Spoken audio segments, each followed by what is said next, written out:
Greetings, my name is Monty Mark. And I'm Kelly McLaughlin. And we are the Dungeon Dudes. And today we have the 2024 Player's Handbook, and we're taking a look at the changes to the Sorcerer in this book. The Sorcerers have gone through a pretty big upgrade, and today we're going to be talking about not just the changes to the overall class, but also their spells and what feat choices might impact them and the way that you play a Sorcerer going forward with the 2024 rules. There's a lot to discuss today, so let's get rolling. We will be doing a deeper dive into the Sorcerer in our class guides coming out soon, but for today we just want to do a broad overview on the major changes to the Sorcerer from the 2014 rules to the 2024 rules, starting with what hasn't changed. Sorcerers are charismatic spellcasters with natural arcane power, who can customize their spells with very clever use of metamagic and sorcery points to make the most from a very focused repertoire of spells, and man, do they make the most of it. And if we look at the big picture on what has changed with the Sorcerer, Sorcerers have had a huge increase to their number of spells known. The base class now gives a total of 22 spells known compared to the previous 15 that you had in 2014. And at every level of play, the 2024 Sorcerer has about 50% more spells known than their counterparts in 2014.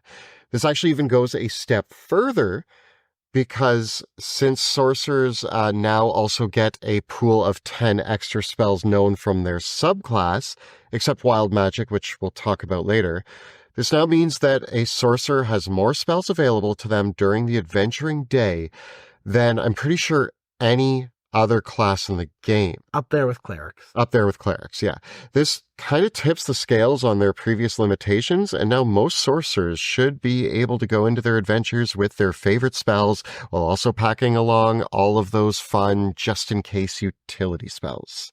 Metamagic is still here, although there are specific limitations on Quicken Spell and Twin Spell, which clamp down on some of the more problematic combinations from the 2014 rules, but still allow some interesting flexibility and some new and interesting options. Sorcerers also have more metamagic points than they ever did before. And as we move into the class features, let's talk about some of those. So Innate Sorcery is sort of the Sorcerer Rage ability that you now get.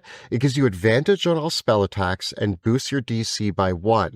So kind of like a barbarian yells, I'm going into a rage, and then they get all these bonuses. You go into a magic version of yourself, and now you're better at magic. Yeah, lasts for 1 minute. You can use it twice per day. Metamagic is back, and we've got the inclusion of Transmuted Spell and Seeking Spell into the Player's Handbook. So now there's 10 different metamagic options total. What's cool here is that previously Sorcerers learned 2 metamagic options to start, and they got 1 more at 10th level and another at 17th. Now they get 2 more at 10th, and they get 2 more at 17th. So you're able to learn 6 out of 10 total. If your DM lets you take Metamagic Adept, 8 out of 10. 8 out of 10. Not bad. Not bad. And considering, I feel like you can leave Distant Spell and Seeking Spell at home. That's great. This is also combined with the fact that the new Sorceress Restoration feature that you get at level 5 lets you get half your metamagic points or your sorcery points back on a short rest. Finally, I can stop pestering the other players who always want to take a short rest, while I, the Sorcerer, I'm like, no, guys, we got to take a long rest because I'm useless without a long rest. Now I actually gain something from a short rest, and I love that. So adding that all up, the Sorceress Restoration, you only get those sorcery points back once per day. Yeah. But it's still 50% more spells known, 50% more metamagic points. Looking pretty good. Yeah. There are a few changes to some of the metamagics, though, that we should point out. First, let's talk about a great one. Heightened Spell is now only 2 sorcery points instead of previously being 3. And Extended Spell can be used to give yourself advantage on concentration to maintain the spell that you use it on. This means that it's less likely that you're going to need to worry about your constitution or taking Resilient Constitution. Maybe you might not even need Warcaster. Now, Quicken Spell has had a lot of changes because it's been hit from 2 different directions. The first is that Quicken Spell now explicitly says you cannot use the metamagic at all if you have already cast a leveled spell this turn, and after you use Quicken Spell, you can't cast another leveled spell again that turn. This is a pretty big limitation that is combined with the fact that in the 2024 rules, the previous bonus action spellcasting rule from 2014 is gone, replaced by a rule that says that you can only cast one spell with a spell slot per turn. In our video about this change, we noted that if you had some way of casting a spell without using a spell slot, like a magic item or a scroll or a class feature of some kind, like, for example, if you had the Fey-touched feat to cast Misty Step without a spell slot, you could get around this limitation. So with Fey-touched, you can Misty Step and then throw a fireball. Yeah. However, with Quicken Spell, it doesn't get around this. No. So if you have some ability that lets you cast a spell without using a spell slot, you still can't quicken a spell in the same turn. It's the use of the word instead of a spell slot. It's specifically saying a leveled spell, which any spell that isn't a cantrip is a leveled spell. Yeah. So basically the way that you're using Quicken Spell now is pretty much the same as you were using it in 2014. You can throw down a cantrip and quicken a spell. You can quicken a spell, then throw down a cantrip, or you can quicken a spell and then take some other non-spell casting action. Or you can cast a spell that allows you to use an action on your turn to continue to use that spell and quicken other spells. Yeah, and one of the kind of like very subtle things here is that it used to matter what order you did things in, because if you quickened a cantrip, you now couldn't cast a leveled spell with your action, technically, because it didn't matter. Right now, you can quicken a cantrip first and then go on to cast a spell. This is important because previously, if you wanted to, this is important because if you wanted to do something like cast Mind Sliver, quickening it to debuff an enemy and then hit an enemy with a saving throw spell and debuff that saving throw with heightened spell, you actually couldn't do that under the 2014 rules, but now you can in 2024. Another big change is Twin Spell. There are some pros and cons to these changes. Let's talk about them. They have some restrictions now. You can only use Twin Spell to add targets to a spell that you could already upcast to add additional targets to. So certain spells aren't going to work anymore. Good news, it's only one sorcery point now, which is actually an incredible discount. So 1 point to twin cast Banishment, but you can't twin haste or polymorph anymore. This might also, but if we actually start to look at it though, Tasha's Mind Whip, Banishment, Hold Monster, I think Enhance Ability. Yeah. So there's actually quite a few spells, and the idea that I can twin Mind Whip, or, okay, let's use Hold Monster. Hold Monster was what, in the 2014, it was 5 sorcery points? If you wanted to twin it. If I wanted to twin it. Now it's 1 sorcery point. So, yes, we're losing out on the option to twin a lot of other spells, but the spells that we can twin are going to cost us way, way less. And I feel like that's a big con that at first when I read it, I was like, oh no, they've ruined Twin Spell. And then I looked at how much it costs to do certain actions, and I'm like, oh, great, this is amazing. And now I feel like I'm landing somewhere in the middle, that it's almost like a lateral movement. Like twin Hold Monster and twin Banishment is so cheap now that it's almost makes me not feel bad that I can't twin polymorph. Yeah. So I think it's okay. My sads are replaced by glads with the discount I'm getting. Yeah, I think the through line of this is that Twin Spell is really good for battlefield control for targeting 2 enemies, but the party buff stuff is now kind of gone because you're not going to twin haste. Incidentally, in one of our live play campaigns, in our Drakenheim campaign, we almost had a total party kill because of a twin haste. That's me. I did that. Yeah, because he twinned the other 2 party members. And then immediately lost concentration. And got stunned, yeah. As we move on to the feats, I mean, for origin feats, you could probably take Lucky or Magic Initiate. That's probably expected here. Elemental Adept, though, is a great pickup for a sorcerer. If you combine that with the transmuted spell, it makes it really, really easy to get around resistances, while also you get to boost your charisma.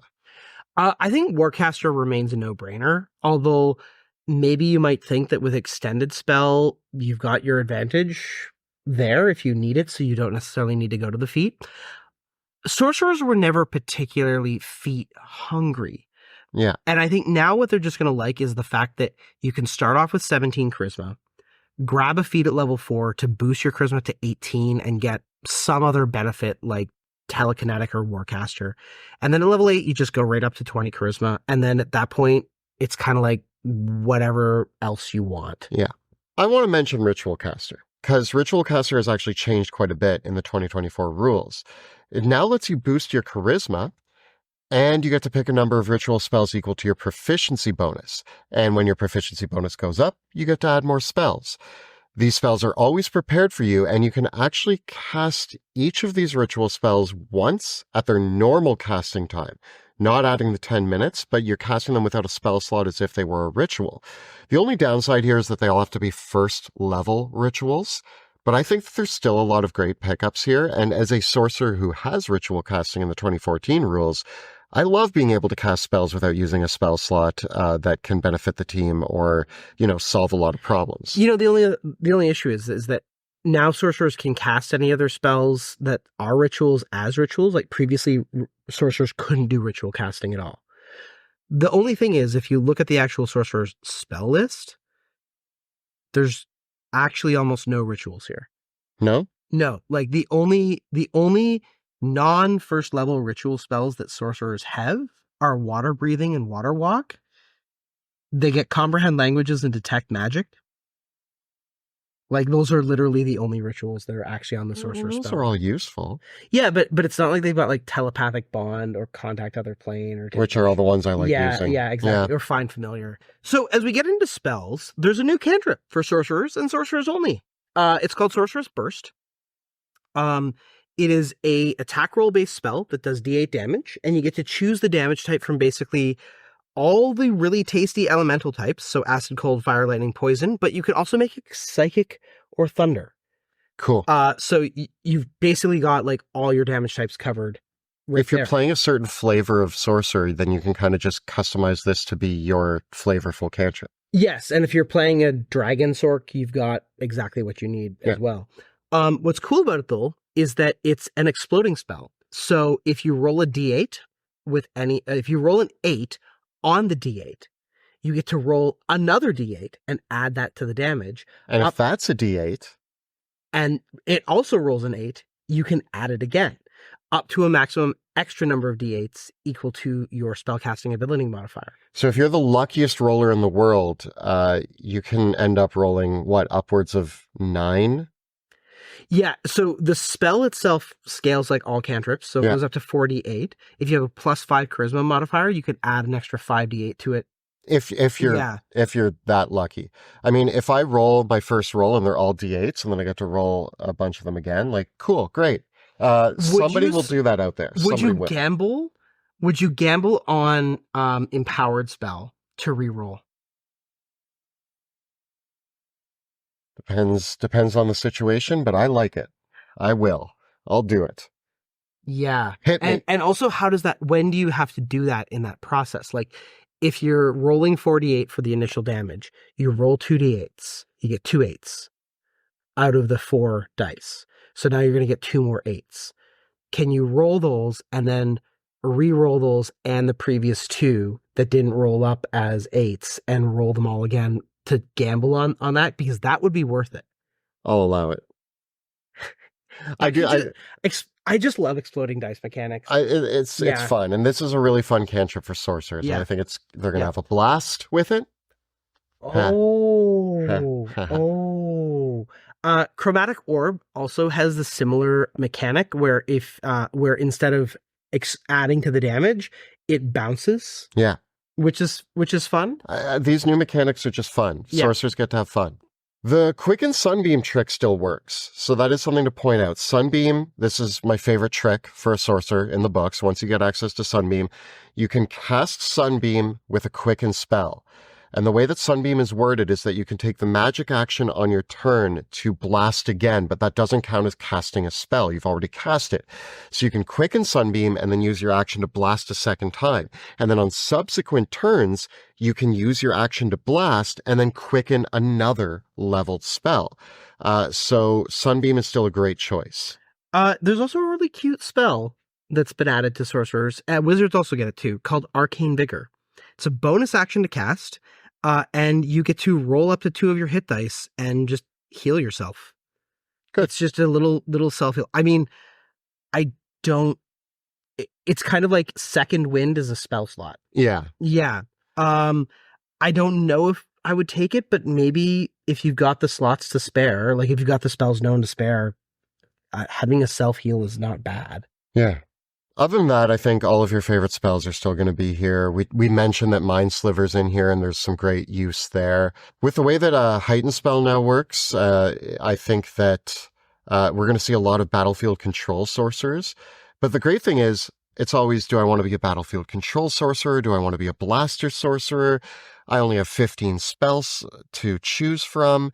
Well, now you have way, way, way more. And so why not both? You can be both. Sorcerers now might be the best counterspellers because you can give disadvantage with Heightened Spell on the counterspell saving throw. Ah, mm-hmm. There you go. Mm-hmm. Looking at the subclasses, the Aberrant Mind and the Clockwork Soul have made their way into the PHB. We love to see them here. They're 2 of my favorites. Oh, yeah. Oh, yeah. They both have their expanded spell lists, but you can no longer swap out these spells anymore. Womp womp. Yeah, it used to be that you could change what spells you knew and replace them with spells from specific schools from Sorcerer, Warlock, and Wizard. That's gone. But you know so many extra spells that I actually don't think, I think it's a wash. I agree. It is overall a wash because a lot of the spells on both of these lists were good. I mean, Clockwork Sorcery is giving you Maul of Force. Aberrant Sorcery is giving you Mind Sliver, Hunger of Hadar, Arms of Hadar, Dissonant Whispers, Black Tentacles, Summon Aberration, Telepathic Bond. There's your ritual. Yeah. The spell lists for both of them are really good. It's very tempting to go Clockwork Soul because Wall of Force is still Wall of Force. The Dragon Sorcerer also gets an expanded spell list, and it's pretty much exactly what you would expect. You get Dragon's Breath, Chromatic Orb, Fear, you can summon a dragon. Wild Magic Sorcerers did not get a expanded spell list, but they have a brand new Wild Magic table that errs more in favor of beneficial qualities. And when you accidentally cast a fireball on yourself, now you don't cast it on yourself, you get to throw it at your enemies. So that's kind of like having an expanded spell list. You might, but you don't know what your expanded spell list is. You're just kind of like slinging random spells from your wild magic, or maybe you become a potted plant.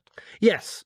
Or a goat. Most importantly, you can still turn into a potted plant or a goat, which I think is an essential component of any good. It's important. It is. If I'm playing a wild magic sorcerer and I don't turn into a goat, then am I even having fun? I feel like every time we roll on the wild magic table, it's usually that is the cheer. Yeah. Right. I feel you can still summon a unicorn by accident. Yay. Overall, the table has most of the same effects that it did from 2014. I think that it's a little bit more slanted in terms of the odds to creating positive effects. Yeah. It's just random. So summing this all up, what is the bottom line for the sorcerers? For me, I think sorcerers come out as a major win here. I think that, between having more spells, more ways to regain sorcery points and more sorcery points in general, and more metamagic options known. Really, the sorcerers are just being lifted up in every place that you wanted them to be. It's just a better spellcaster overall. And in my personal and completely biased opinion, sorcerers are the best spellcasters in the game.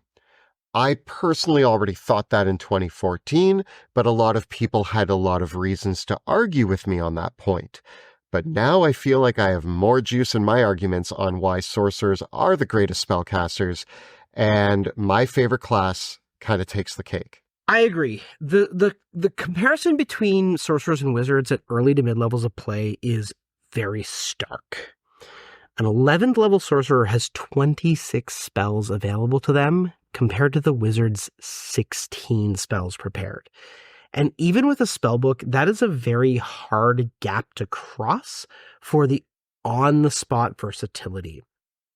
I really think that, like, the wizard kind of is clinging to the handful of spells that they get that the sorcerer doesn't. Which are still the most powerful spells in the game at high-level play. Well, that would be Wall of Force, which the Clockwork Soul can get.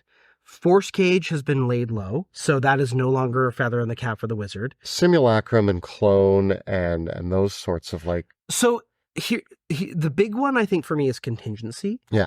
Simulacrum is very hard to quantify because it is so game-breaking as it is. I mean, I use it for villains mostly. Yeah, and so you kind of get to this point where, like, yeah, the wizards have this brief shining moment where at 13th level they get Simulacrum, and yes, if you get away with it and play it that way, you get to play 2 characters, right? But, like, the individual sorcerer is still, like, the sorcerer's counterspell is better than the wizard's counterspell. Yep. The sorcerer's hypnotic pattern is better than the wizard's hypnotic pattern. The sorcerer's banishment is better. The sorcerer's hold monster is better. Like, take any spell the wizard can cast and the sorcerer can cast, the sorcerer casts it better.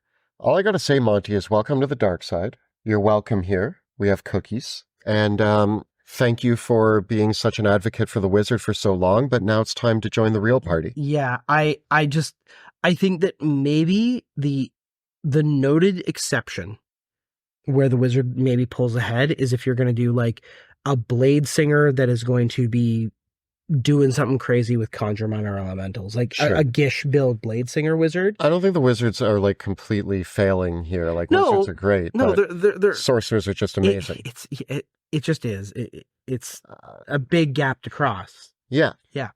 So if you are excited to play a sorcerer, which is my personal favorite class in the game and still maintains the podium spot of the greatest, just you know it now, and now Yeah. I know it. So tell me your thoughts on the sorcerer. Are you excited to play one? Do you have ideas? What do you think of these changes? Let us know in the comments below. The videos that we create on our channel are made possible because we have an incredible community of Patreon supporters.